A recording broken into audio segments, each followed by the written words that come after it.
Sup, you beautiful bastards. Hope you're having a fantastic Sunday, a great weekend, a moderately okay month, a not horrible year. Today you're getting an extra bonus news video because I wanted to, just before we get into the regular week of shows, I wanted to look back to last week and talk about something that's incredibly important. And it's a story coming out of Brazil about Jair Bolsonaro, which if you didn't see, Jair Bolsonaro was declared the winner of Brazil's presidential election on Sunday, October 28th. And his win signals a massive and radical political shift for Latin America's biggest nation and the world's fourth largest democracy. Bolsonaro is a far-right conservative who was part of the Social Liberal Party, and he defeated his opponent, Workers' Party candidate Fernando Haddad, with 55% of the vote. Although it's been noted that a record number of people abstained from this year's vote, and in Brazil, the left-wing Workers' Party had been in power since the early 2000s. But with the country's latest economic struggles, government scandals, and crime issues, the public was really hungry for a drastic shift. And so there we have Bolsonaro, who is now the latest in a string of far-right populist leaders who have come into power around the world. So who is he? He's a 63-year-old former army captain who began his career in the armed forces during a time when Brazil was ruled by a military regime. Bolsonaro entered the political sphere in the late 1980s as a far-right conservative in the early years of Brazil's newly formed democracy. He eventually became a congressman for Rio de Janeiro, who was known for his extreme ideologies. During his presidential campaign, he positioned himself as the unlikely outsider and capitalized on the widespread anger toward the country's current state and leadership. And that strategy immensely helped him shoot to the top of the polls. But of course, that wasn't without pushback from opponents who believed that his leadership was dangerous and destructive. And there's also been a lot of controversy around Bolsonaro and his words. In fact, you often see people compare him to US President Donald Trump and the president of the Philippines, Rodrigo Duterte. And it's because along with his strategy of tapping into the deep resentment towards traditional leadership, his past is just loaded with a long history of sexist, homophobic, and racist rhetoric. And in fact, some of his comments were so offensive that Brazil's Attorney General charged him with inciting hatred towards women as well as black, gay, and indigenous people earlier this year. And here are some of the examples of comments he's made throughout his career. Se seu filho se apaixonasse por uma negra, o que você faria? Ô, Preta, eu não vou discutir promiscuidade com quem quer que seja. Não corro esse risco que meus filhos foram muito bem educados.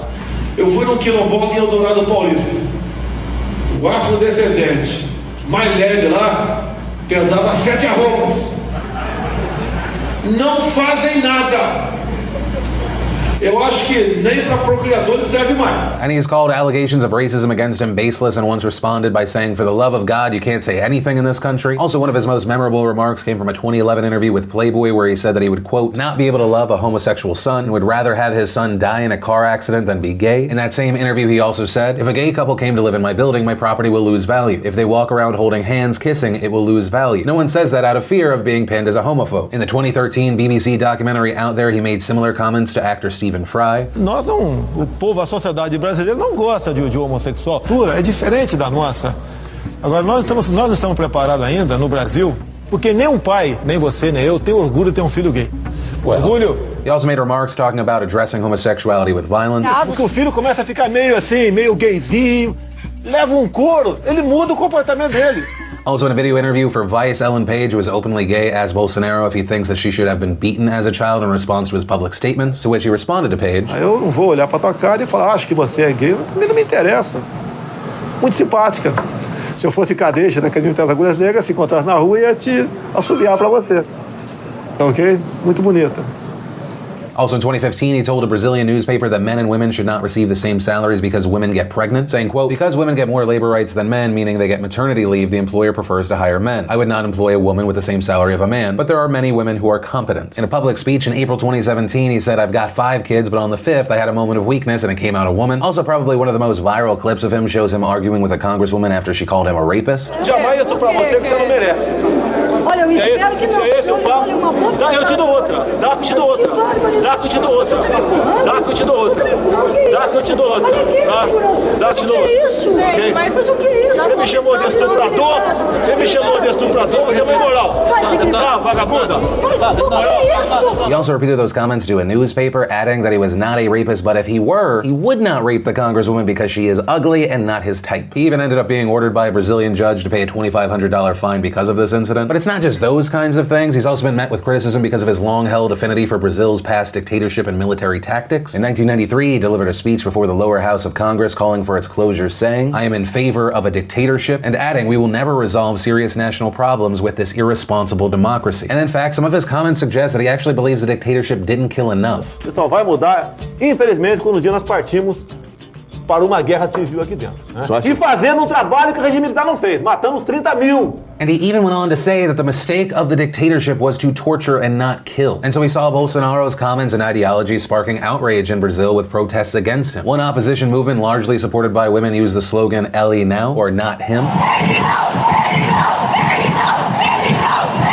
Also in September, Bolsonaro was even stabbed in the stomach during a campaign rally. He was sitting on a supporter's shoulders and waving to the crowd when a man suddenly plunged a knife into his abdomen. But after that, Bolsonaro continued campaigning during his 3-week stay in the hospital, connecting with voters via Facebook, Twitter, and WhatsApp. And people have pointed out that the attack may have actually in some ways helped him because it allowed him to continue to dodge debates ahead of the vote. And so the question becomes, given all of that, other than the him getting stabbed part, given the rest of it, why did he win? Well, we have to look at the data. Well, according to a 2017 Gallup report, just 17% of Brazilians had confidence in the national government. And this isn't one of those situations where they're always hated. That was down from 51% a decade ago. And because the Workers' Party had won the last 4 presidential elections, most citizens blamed them for the country's biggest failures. And so this allowed Bolsonaro, who presented himself as anti-establishment, to rise. And on that note, I think it's important to look at some of the major issues that were on voters' minds during this election. For starters, Brazil is recovering from the worst recession in their history, with millions of people still unemployed. And along with that, their crime rates are at a record high. In fact, 63,880 people were murdered across the country in 2017 alone. That's a 3% increase from 2016. And just to give you a comparison, the US, which has over 100 million more people in its population, had only 17,284 murders that same year. Additionally, Brazil is also still reeling from its biggest corruption scandal in its history. There was an investigation known as Operation Car Wash, and it uncovered a money laundering scheme that funneled money into the pockets of high-level politicians and business leaders. And the investigation of the scandal itself is just complex, it's massive, it's still actually ongoing. But also to help you understand the scale of this corruption, the operation included over 1,000 warrants for searches and seizures. Prosecutors have already charged well over 100 people with crimes, and the number of misappropriated funds is said to be in the billions. And so the scandal was a major blow to the Workers' Party's reputation. And that's because the party was founded on the idea that it was different from all the others, more interested in helping the poor and less involved in corruption that had plagued the country. Also, as a part of this, the scandal even eliminated one of Bolsonaro's biggest competitors, that being former President Luiz Inácio da Silva, or Lula as he's popularly known. And when it came to Lula, he had a ton of public support because he presided over Brazil during a period of prosperity. During his presidency, social programs expanded, and he's often described as a politician who did more for the poor than anyone else. But he too was found to be involved in the scheme and is serving a 12-year sentence for corruption charges. And with that, he was eventually banned from running in the election while in prison and forced to bow out. Now here, it is important to know that Lula and several of his supporters deny the allegations against him, and they argue that the imprisonment is just an attempt to prevent his presidency again. In addition to those people, there are also those who believe that he was involved but argue that he was less corrupt than the others. Also, when I say that Lula was banned after he was put in prison, that's an important distinction, because before he was banned, even while he was in prison, he was still polling above other candidates. And so many people believed he would have won had he not been forced out. Then, on top of all of that, the Workers' Party had to deal with the impeachment of Lula's successor, Dilma Rousseff, which made it even harder for the party to transfer support over to the party's new candidate, Fernando Haddad. And once Lula was out of the race, Bolsonaro just took over the polls. He won 46% of the vote in the first round of the election, narrowly just missing an outright win. You have to have 50% of the vote to avoid a runoff, but I mean, he was well ahead. The closest behind him in the first round was Haddad with 29% of the vote. Also, according to reports, Bolsonaro benefited from an intense wave of fake news driven largely by users on the messaging app WhatsApp. And in fact, around this, there was a Brazilian news outlet that released a report last month, and it was alleged that local marketing firms have been buying bundles of phone numbers and then using them to send voters anti-Workers' Party propaganda on WhatsApp. And that's a pretty big deal considering how prominent the app is in Brazil. According to a 2016 study, 95% of internet users in Brazil use WhatsApp, with Facebook close behind at 87%. And on this note, we reached out to Benjamin Young, an expert living in Brazil, about the role WhatsApp played in the election. This is the election that in large part was determined by social media, specifically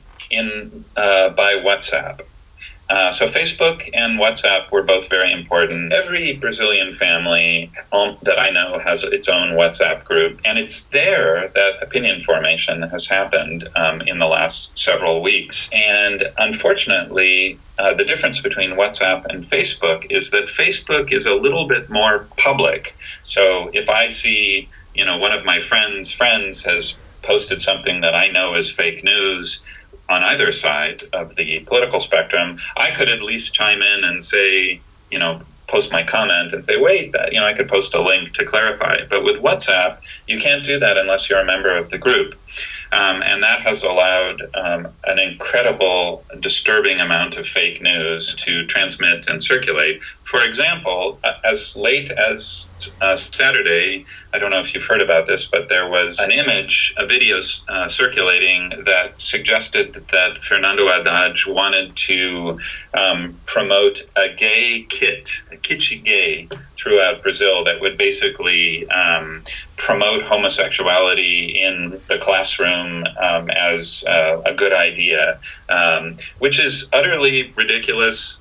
Such a kit never existed. It was a fabrication. And while obviously the fake news plays a big role there, and we've talked about all the bad stuff regarding everyone else, it is also important to know what Bolsonaro has talked about that has resulted in him getting a massive amount of support. And as we've seen in other situations involving an unexpected rise to power, it's because you have someone that's deviating from traditional political conventions. People saying they like that he says what he's thinking, that he's promising to, quote, break the system and to stop the lying media. He says he's in favor of small government, lower taxes, strict immigration policies, privatizing companies. He's also suggested merging the Agriculture and Environment Ministries, saying that he intends to boost the economy by increasing mining, nuclear power, and agricultural activity in the Amazon rainforest. That, of course, despite the massive pushback over environmental concerns. I mean, just earlier this week, we were talking about what's happening with the Amazon rainforest. He's also admitted that he doesn't understand economics and that a specialist team led by his future Minister of Economy would help him when he's in power. Also, some of his most significant promises hit on the issues citizens care about the most, that being crime and corruption. Bolsonaro has proposed extreme solutions to crack down on crime, like empowering police forces to kill and promising to loosen gun restrictions for self-defense.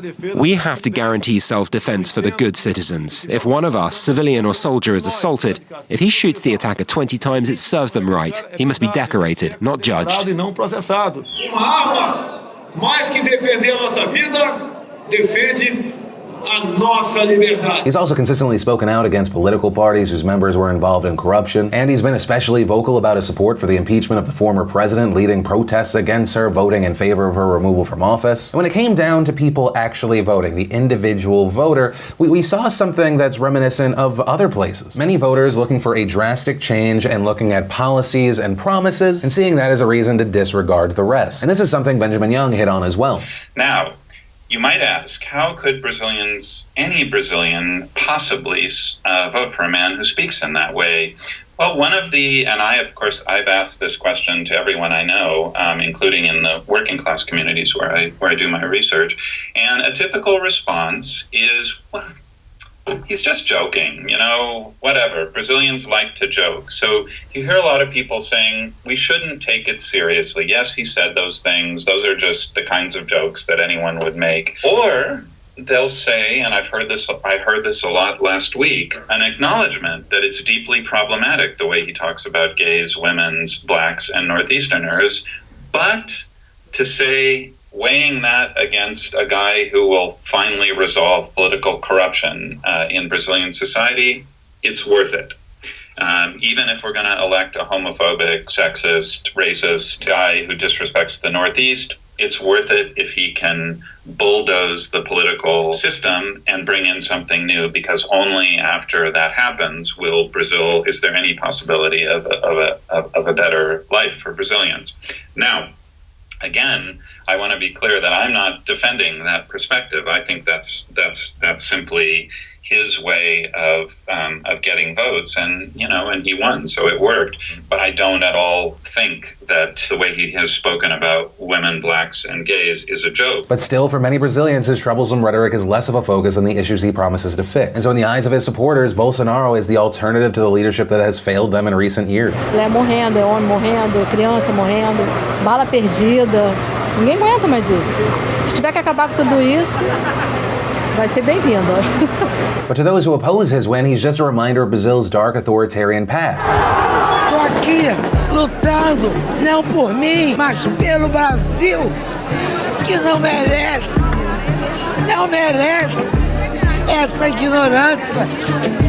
O Brasil é povo ignorante. But with all of that said and everything we've covered, it comes to the question of, well, why should you care? A lot of you watching right now, you don't live in Brazil. Well, experts are calling this the most important election in Brazil's history. Bolsonaro is taking over Latin America's biggest nation, which is home to over 200 million people. And it's important to note that Bolsonaro is not alone. And since 2010, the region in general has been riding a conservative wave, with countries like Chile, Argentina, Peru, Colombia, and Paraguay electing leaders who are to varying degrees considered to be on the right. And this is seen as a reaction to the real and perceived failures of the pink wave, which was a time in the early 2000s when left-leaning governments elections were the norm in Latin America. And Bolsonaro is the most recent, but also the furthest right of the bunch. And of course, this isn't just a thing we're talking about with South American countries. Bolsonaro joined several other far-right politicians who ascended to power. Right, you have Italy's Deputy Prime Minister Matteo Salvini, Prime Minister Viktor Orban of Hungary, the Chancellor of Austria Sebastian Kurz. But then looking back to Brazil, I mean, you're looking at a country that is riddled with issues. There's a lot of hope and there's a lot of fear. Hope that Bolsonaro can solve the existing problems, but also the fear that he will create new ones, that he will hurt international relations, environmental progress, he will silence the press, change Brazil's democracy. But also it should be noted that in his victory speech, it seemed as though he was extending an olive branch to the communities most offended by his rhetoric.